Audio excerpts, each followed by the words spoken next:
Hello, my dear students. Today we are going to learn about plastic pollution. Plastics first introduced in 1907 with the invention of backlight. It was considered a great boon as they had brought about a revolution in the preparation of cheap and extremely useful material. But by the end of 20th century, the scientific world realized that they are persistent pollutants of many environmental problems.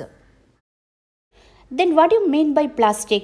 Plastic is the general common term for a wide range of synthetic or semi synthetic organic solid materials suitable for the manufacture of industrial products. Plastics are typically polymers of high molecular weight and may contain other substances to improve performances and or reduce cost.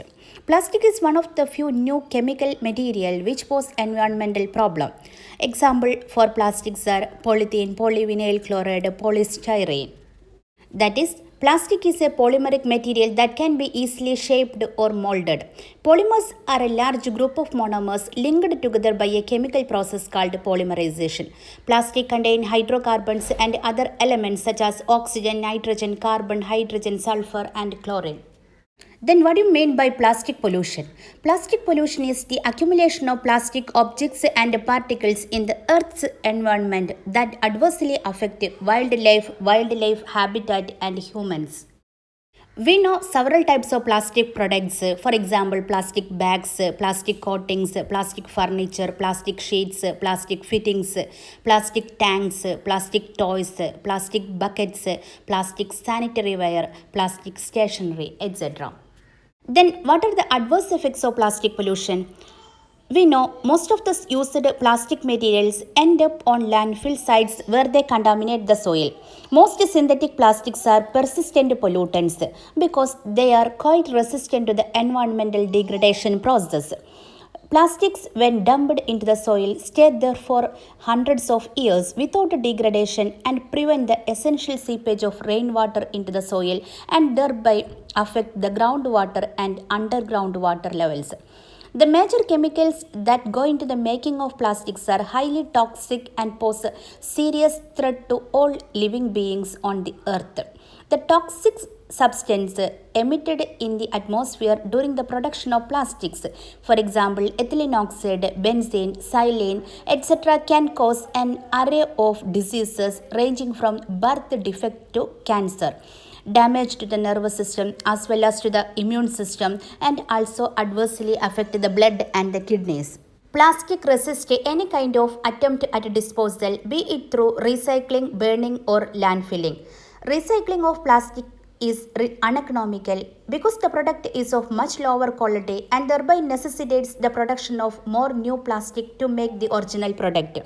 When burned, plastic releases a host of poisonous chemicals, including dioxins, into the air. Any attempt to get rid of plastic through landfills is also dangerous. Toxic seepage from the landfill results in the contamination of the soil and precious water resources by deadly chemicals, including cadmium and lead. The waste mass also prevent the flow of groundwater.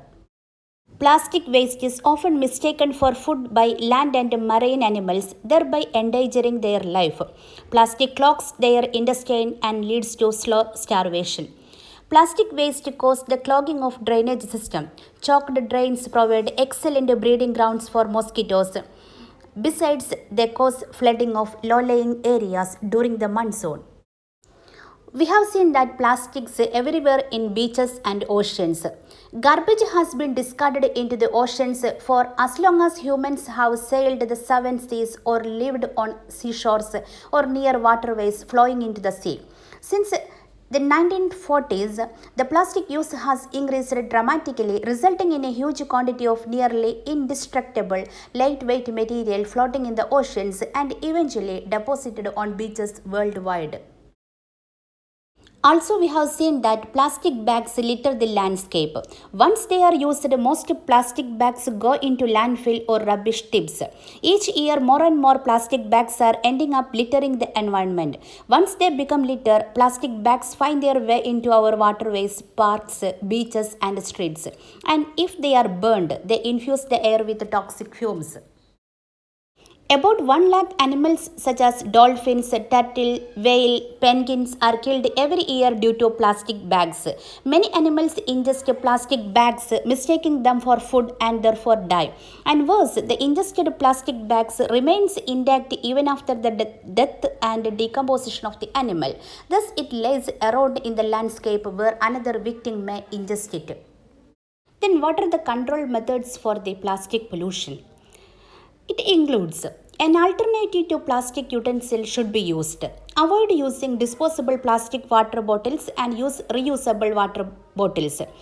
Environmental awareness and education on conservation of environment should be given to people.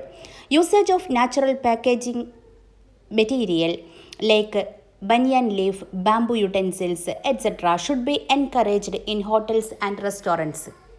All the stores and shops must avoid providing plastic carry bags to their customers and should supply cloth bags and reusable carry bags to carry grocery items and dress materials. Garbage should be properly disposed. Improper disposal and dumping of plastic waste on roads and water resources should be avoided. Reduce the usage of unwanted plastic products in the house, office, and in the environment. Instead of thrashing plastic bottles, the disposable water bottles can be reused as water bottle, sprinkler, pen stand, magazine rack, etc.